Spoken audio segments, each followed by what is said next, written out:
Hello.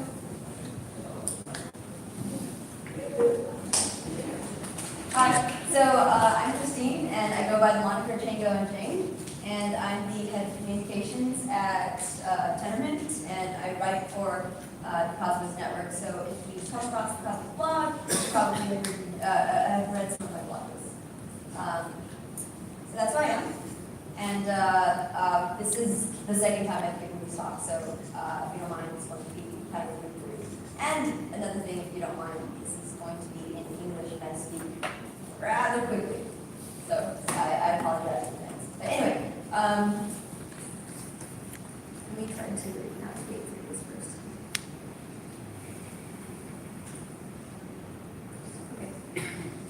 Okay, so in preparing to do this presentation, I went to binge watching Andreas Antonopoulos.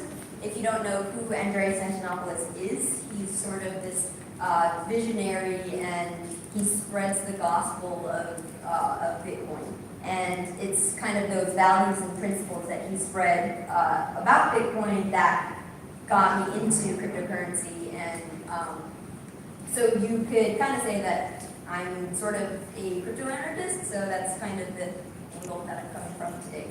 And I want to lead this talk by quoting Andreas, because it's very, some of the points he makes are very relevant to some of the vision and mission that that was kind of bringing forward with the Cosmos Network. So he brings a sliver of perception about being maximalistic towards any single project, and that's kind of what you see with that's different about Cosmos. So Andreas says, and I quote, "The idea of having only one world currency is a bit of a throwback to our current currency system.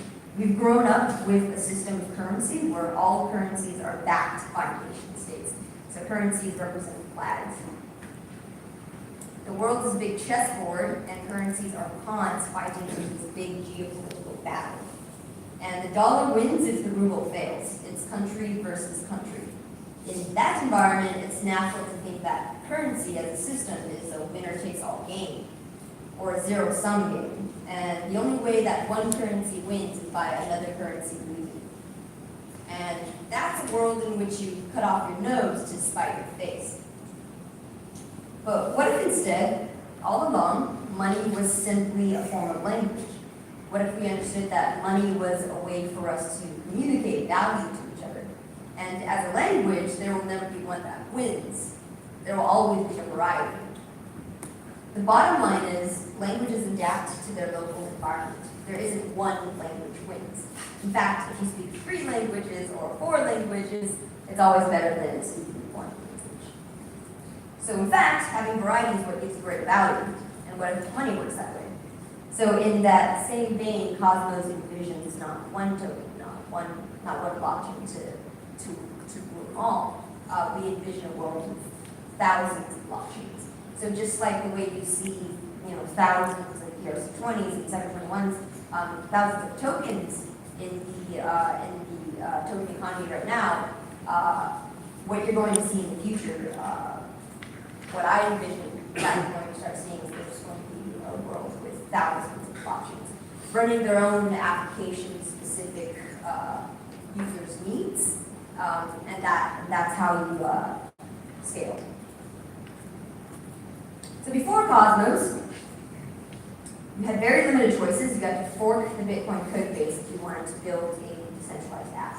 So early forks of Bitcoin, like Litecoin or Zcash, had very, very high upstream maintenance requirements, but very low added functionality it could add on top of Bitcoin. Yet, Bitcoin maximalists call every innovation that isn't building on top of Bitcoin a scam. And you can sort of see that this mindset brings us back to the mindset found in traditional currency systems, where there's one chain, one currency to rule them all. It's sort of a zero-sum mindset. So with Ethereum, what Sunny, one of our researchers, called the second generation of blockchain development, Ethereum implemented a concept called the smart contract, which was first introduced by Nick Szabo. the idea or the concept that Vitalik and Gavin had was that many application developers would want to build decentralized apps and they would want to launch tokens. So came the years of token standards. And you saw the wave of, or the Cambrian explosion of dApps that came about after they lowered the barrier to entry to create tokens. And so that, the market validated Vitalik and Gavin's idea. And building on that, in 2014, Jake Wan and Ethan Buckman sort of saw this blockchain scalability problem of having a global VM run all dApps on top of a single blockchain. And so they came up with a different paradigm. And that different paradigm is what we call third generation of blockchain development. So the third generation is Cosmos SDK. So we introduced a blockchain application framework that developers can use to build their own blockchains. They can stack on top of each other like Tetris pieces. Like there's Tendermint, you can stack your application logic on top of it. You've got blockchain, kind of like what June was explaining. So the bet with that is that the market of developers would demand more control over what happens on their dApps and who governs their dApps, and simultaneously they don't trade off any security in order to govern their own dApps from everything.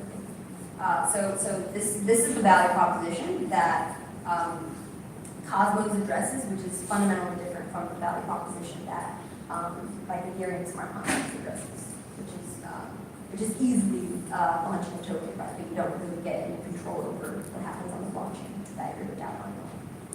So when I bring this up, I get asked this question a lot. So is Cosmos eating Ethereum's lunch?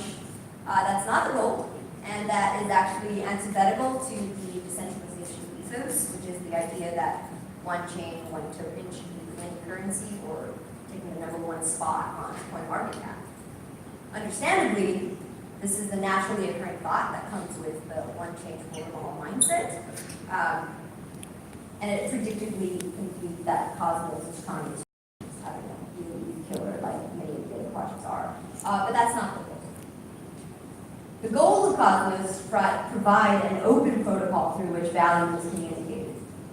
So what happened in the 80s and 90s during the early days of the internet, when people were starting to realize that you could get computers to talk to each other and collaborate, this incredible flow of information could start happening. The internet led to the opening of the floodgates of free and open information. With cryptocurrency, value is free.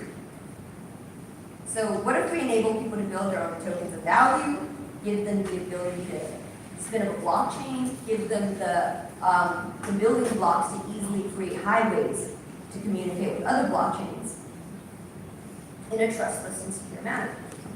And that is the big what if that Cosmos is attempting to solve.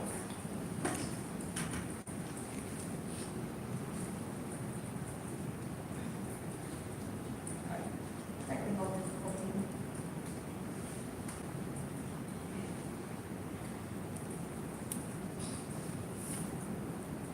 So what we're building is a communication protocol,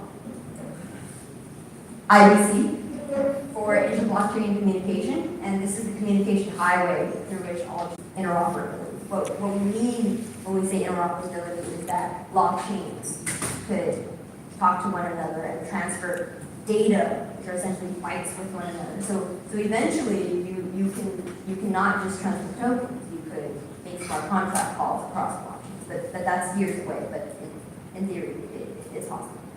So what happens if we continue on this model of one chain to rule them all, one Bitcoin or one Ethereum chain to be the winning chain? Then we're reverting back to the old mindset, replacing the old the currency controllers of the old system, the central bankers, with the core developers and miners of the blockchain.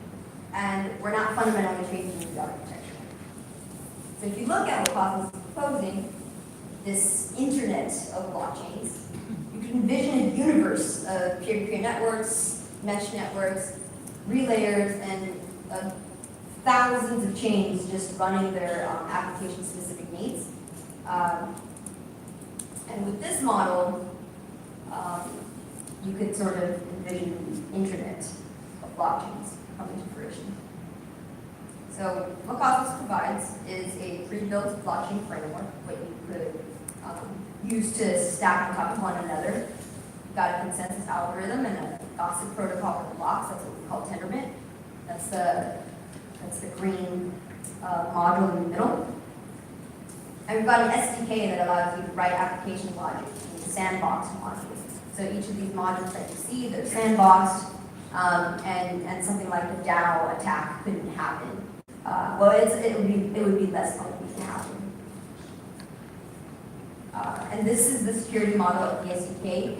We call it least authority access or object capabilities. That's a little more obscure name, but that's how secure it is when you build the Cosmos stack. So the stack is totally abstracted from one another. So that's what the Tendermint APCI is. It abstracts away from the consensus layer and the application logic.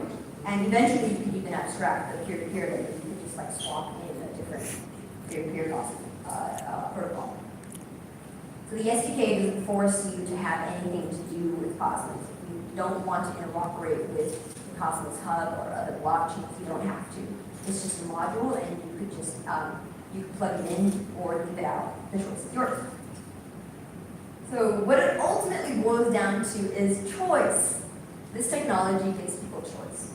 The SDK is a general purpose framework that offers an alternative, not competing solution to solidity smart contracts.